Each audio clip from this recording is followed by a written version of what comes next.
It's Tuesday, my dudes and dudettes.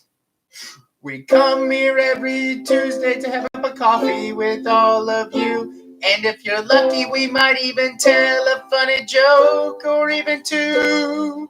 Thanks for tuning in. Well, good morning. Did you just remember all of the words right away? I did. Look at this. It is episode 5. Yeah. And this is the first time that I've ever got it right. It's like pretty cool. That is a great start to the day. Yeah. Episode 5, everyone. That's all it takes. 5 tries is perfect. 5 weeks, really, when we want to. Yeah, 5 weeks. Be honest about it, but you know. Ah, cool. Yeah. Yeah. So my dudes, today we are going to talk about our cooking adventure. I want to see if she'd remember. It's our cooking adventure.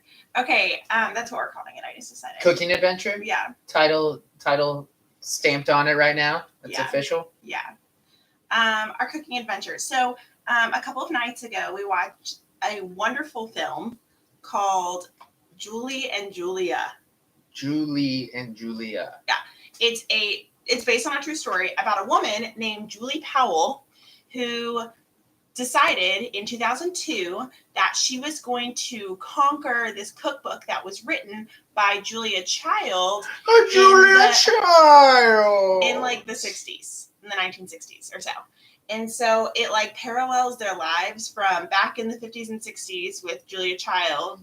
And in 2002, which was like way back in the day for you guys, we were 10. They might not have been born. I know. Depends on who's watching. Or no, well, I guess an 18-year-old would have been. Gosh, we're old. Oh my gosh. Man. Anyway, so before you guys were born, way back in 2002. And we were 10. That's when it was set. Anyway, that just totally lost our train of thought. It was like a very good movie, like actually very, very good. Yeah, both of us really, really enjoyed it. I will be honest. I didn't know what exactly we were walking into. I didn't know if it was gonna be like a chick flick or like a rom-com. Yeah. Which I'm not always against those movies. I just didn't know if that's really what I was feeling at that time. But it kind of was that, to be honest, like little tiny elements of it, but there was so much more too. It was a really in-depth look at just the process of cooking. Mm-hmm. And like, I mean, it wasn't, I wouldn't call it, would you call it a cooking movie? I don't think so. I don't really think that cooking movies exist. Well, there was that one we watched, it was called Chef, where he was getting a food truck and it was all about his process. We watched it a long time ago. We never watched it. Ratatouille is a cooking movie. Okay, so those are cooking movies. Is cooking. Would you say it was a cooking movie? Probably, I guess. I'd say so too. Because the premise, the whole thing was based on the movie wouldn't have gone on without cooking. Yeah. But the whole purpose of this is Julie, which is like the more modern day one before you guys were born, she is kind of like at this point in her life when she's like, man, nothing's working out. Things are really hard. And I have no purpose in life. And then she was like, I'm going to cook all of 524 recipes in 365 days, which is a year for my students. I didn't know that's how many days were. So she ends up doing it. Yeah, she cooked through all of these recipes, and they ranged from desserts to savory. They were some weird things in there. There's like a meat jello thing. Anyway, you guys should watch it. I mean, it's a good movie. Yeah, it's a good family-friendly movie. And then the purpose. Oh, so the reason we are struggling. So we decided to do this cooking adventure because we were like, oh my gosh, wouldn't it be so fun? We have so many cookbooks that have been given to us as gifts or that have been purchased for me as gifts. I'm a vegetarian. So early in my vegetarianism, a long time ago, people were like, oh, you're a vegetarian. Here's all these vegetarian cookbooks because, you need to know how to cook vegetarian, which was friendly. But also I was like 15. So it was like, what am I going to do with this? So we have those. And then we have other nice ones that have been given to us over time. And so they're kind of just collecting dust. So we're like, oh my gosh, what if we used recipes and from these cookbooks, and we went on a cooking adventure. Yeah, so and here we are. So what we're doing right now is we're just starting this. We're going through all the cookbooks, and if we think we would like a recipe or it would be something new that we've never done or we've never tried it, or if it's something that's going to challenge us, then we put it into a Google spreadsheet, and then we assign it a number. And then once a week, we're just going to spin the wheel of death. Hopefully, it'll taste better. We're going to spin the wheel, and it's going to give us a number, and that's the recipe that we try. Yeah. So it's kind of totally random, so we can't be like, I don't want to do that. I don't want to do that. So it's like, nope. The number chooser thing told us we have to do that. So and we like really enjoy cooking. So it's something that I think we're gonna enjoy. The reason we can't just go from start to finish using the cookbooks we already have, none of them are solely vegetarian. Yeah, and so Cheyenne is a vegetarian. Yeah. And I'm not a vegetarian. Right, he's not. So we have to skip over the ones that like call for meat. Yeah, like we meet in the middle usually. Get it? We meet in the middle because we don't. Usually it's not in the middle; it's on the side for me. But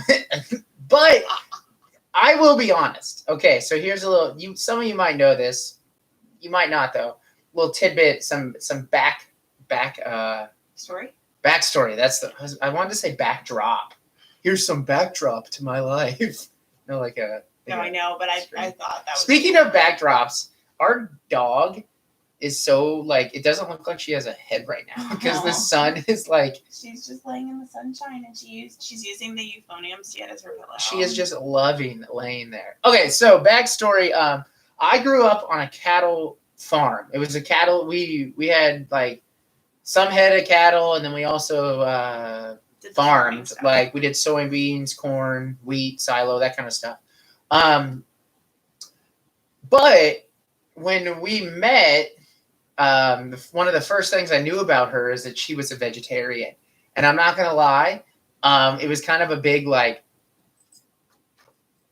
and not because, yeah, I know, now we're married. Not because I'm against it. It was like intimidating. Like, what do you eat? Salad? Like, yeah, right. When I was taking her on our first date, like I had to call a friend who is a vegetarian, and I had to, because she lived in Lawrence. We were living in Lawrence at the time, and my friend grew up in Lawrence. Shout out to Mallory Cox, giving me dating advice if you ever see this for some reason. Oh my gosh, is she the reason we're married? She might be the reason we survived a first date. It wasn't me because I skipped out on the first one, but that's a story for a different date. Yeah. Anyways, so I had to call a friend to be like, where do I take a vegetarian to eat? I don't know. All I know is salad. Like, here's some vegetables.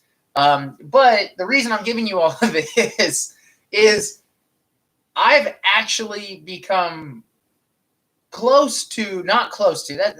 I eat meat all the time, but I'm not afraid to eat a meal without meat. He actually probably eats more meals without meat than with meat. Because it's difficult to, like, when he gets ground hamburger or something, like in the log or whatever you get it in, I don't know. Guys, because I've never purchased meat before because I've been a vegetarian since I was in high school. So, like, I've never had to buy it on your own. So, like, I don't know, like, what's a good price or how to buy it or whatever. So if I say something silly, sorry. But so he buys it in the little meat log. And, like, it's not like he's going to cook ground beef, that whole thing up for himself. It's not like, I do, but not very often. It's just so much easier. He has to eat the leftovers then for like a week and a half or however long until he gets through it, and then it's like. Well, and the more likely problem is if I'm cooking it on the side and I'm like just making ground hamburger, it's not that I have to eat it for too long, it's that I eat too much of it because it's like, oh. And then I'm like, oh, I just ate a pound of hamburger. Oh gosh. That was a bad life choice. Anyways, what I'm trying to get at here is don't knock it until you try it, because there are a lot of recipes that we make, that we cook, that is a vegetarian meal, and I'm like, oh my God. Yeah, like last night we made. Who made? You made, sorry. I sliced the zucchini. Yeah, thank you very much. That's what made the meal. Slicing. That's what made the meal. He does cook a lot with me. I bought the lima beans. So last night we had kind of like a play on lasagna. Kind of, yeah. Like I would call it lasagna. Kind of picture lasagna. And it basically was this. So I have a ground beef product that we call Thief because it's fake beef. So we had some beef and red sauce, a fresh red sauce that I made with tomatoes and tomato paste and whatever. And I sauteed some onion and some garlic, and then we put some fennel in it with the Thief. And that's a seasoning that makes things taste like sausage. That's what's in sausage, I believe. Yes, fennel. it is what's in, like Italian sausage. That makes it that sausagey flavor. Yeah. And then we layered that with some zucchini, some like really like thinly shredded zucchini. So it was kind of like long, like we used like a peeler to peel the zucchini, but then I just did it all the way through, and so it made these like sheets. And then layers of mozzarella cheese, like thin layers of cheese in between, and just kept on doing that. And then put some Italian seasoning. No, I just put some dried basil on top.